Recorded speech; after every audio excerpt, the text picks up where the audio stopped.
It's the Big Hit Station on a Friday morning. This is Zest Breakfast with me, Jeff, and it is a pleasure to welcome onto the show right now a boy band who sold 10 million, over 10 million singles worldwide throughout their career, 6 million albums. They had 13 top 40 hits, 10 of which were consecutive, even made it to top spot in the UK charts, which we'll get onto in a few moments' time. But for me, they're a band that I will be forever grateful to because they made me the coolest big brother in the whole wide world back in the year 2001 when they called up my little sister and had a chat with her. It's Lee and Jimmy from 911. Good Hey, how morning. are you? You all right? I was saying to you then, Lee, whilst the song was playing, if you remembered it, and you remembered the gig and you vaguely remember that conversation, don't you? I remember the gig because it was our comeback tour at the end of 2001. Yeah, it was our first kind of gigs back, and Aylesbury's. Yeah, I totally remember Aylesbury. Yeah. Can you believe all these years on? I mean, here we are now, 20, 25 years on. No, it's a bit crazy. We were, from the days of just going back to being dancers on road shows to putting the band together. I mean, if you'd have asked us back then, I don't think we'd have been probably stretching past 2 or 3 years because obviously just knowing that the music business the way it is. And when you say about that, getting the band together, Jimmy, because it was you and Spike, wasn't it, that were on the Hitman? Here's a blast from the past, the Hitman and Hair. Yeah, yeah. You were doing the dancing on there, and then was it then you had the idea from seeing Take That, and the success they were having to form the band, and obviously Lee, you get involved at a later date, don't you? Do you remember a club called Fallows in Speak? I do vaguely, yeah. I think you're a bit younger, but basically, Not as young as you think, unfortunately. Yeah. well, you look young, so you're all right. The Hitman and Hair people used to rehearse there, and that's when I first seen them, and then I kind of heard that they kind of moved to Mr. Smith's. So I kind of went there and bumped into Spike. But yeah, for those people that can remember, all that way back, Hitman and Hair TV show was where me and Spike first met. Looking back to where it all begins in the early 1990s, and then obviously things pick up in the mid part of the 1990s when you guys get together. What an amazing time it was. What a mad time, really, for the music business. Because I think a lot of people, when they think of the 1990s, it's straight away you go Britpop, and all the indie bands. But alongside that, almost parallel, there was an amazing pop scene as well that was breaking out, which was equally as massive. Must have just been amazing to be around the music scene back then. I think it was an iconic decade, wasn't it? The Yeah. 90s. Like you say, the likes of Oasis and Blur and all these massive kind of instrument playing bands, and contrast that to all the girls and boy band, the pop acts and stuff that came out, the charts were full of pop acts, and I just look back on all that kind of period as just an amazing time. And I think that's why fans come out for all of those kind of different styles of music, even now, to kind of pay homage to that nostalgia and how they felt back in that time. And it's an amazing thing that we can all share that together still 30 years on for us. For me, it was the last great decade, I think, for music, because once we get into the noughties, it all starts to change, and not for the better with a lot of things. You look at, the 90s with the TV shows, your Top of the Popsers, and there was so much stuff going on. Records were being sold. We talked about the millions that you guys went through. I mean, if you're doing those numbers in this day and age now, you're the biggest band in the world by a country mile. It's Yeah, mad, you're probably isn't right. it? Yeah. It's true, isn't it? It's crazy to think that, I don't know where I got the statistic, but it's, you can get like a number one with like 7,000, Oh, it's downloads or nuts. whatever.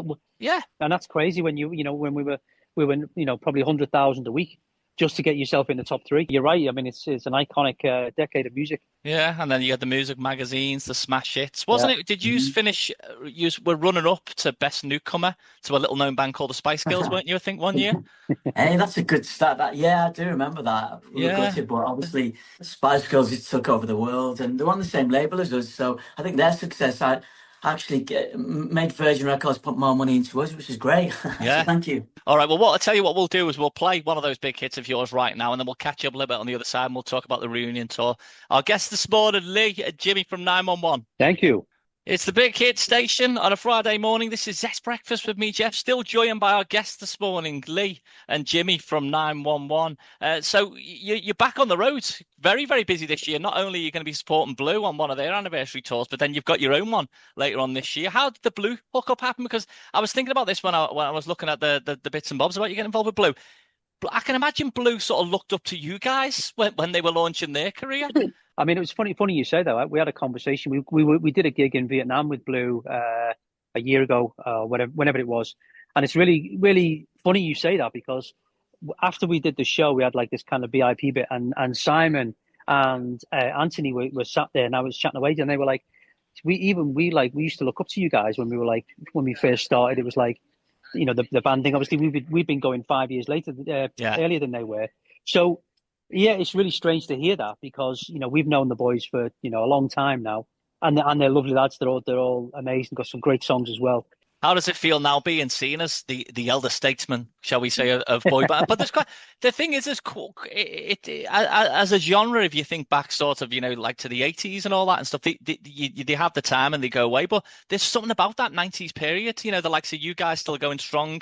Blue, who sort of come towards the end of that in the early noughties, Take That, of course, they went away but came back bigger than ever. And there's something magical, isn't there? About still being around doing it.